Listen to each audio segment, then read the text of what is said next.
قاضی ایاز شفا شریف کے اندر لکھتے ہیں حضور نبی کریم صلی اللہ علیہ وسلم کی تعظیم اور توقیر کے حوالے سے،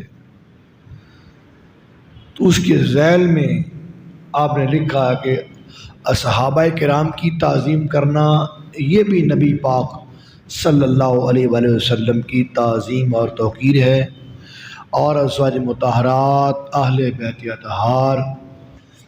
پینتن پاک کی عزت تعظیم اور توقیر کرنا یہ بھی نبی پاک صلی اللہ علیہ وآلہ وسلم کی تعظیم اور توقیر ہے۔ میں نے قاضی ایاز مالکی رحمۃ اللہ علیہ کا حوالہ اس لیے دیا ہے کہ یہ وہ بندہ ہے جو کوئی عام آدمی نہیں ہے، بلکہ محقق آدمی ہے، اور دنیا اسلام ہر مکتبہ فکر کا بندہ ان کی عزت اور عظمت کو سلام پیش کرتا ہے۔ کتاب الشفا کے اندر انہوں نے لکھا ہے نبی پاک صلی اللہ علیہ وسلم کی محبت کے بارے میں اللہ رب العزت نے ارشاد فرمایا، قل ان کنتم تحبون اللہ، اگر تم اللہ سے محبت کرتے ہو، فاتبعونی یحببکم اللہ،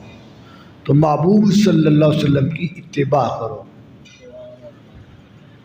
اور اللہ تعالیٰ تمہیں اپنا محبوب بنا لے گا، اللہ تعالیٰ تمہیں اپنا محبوب بنا لے گا۔ اطاعت کیا ہے، اتباع کیا ہے، ہلکا باریک سا فرق ہے۔ اطاعت ہے نبی صلی اللہ علیہ وسلم کی اعمال کے حوالے دی ہوئی تعلیمات پر عمل کرنا، اور اتباع جہاں جہاں نبی پاک قدم رکھتے جائیں ان قدموں کے نشانوں پہ چلتے ہوئے منزل مراد تک پہنچنا۔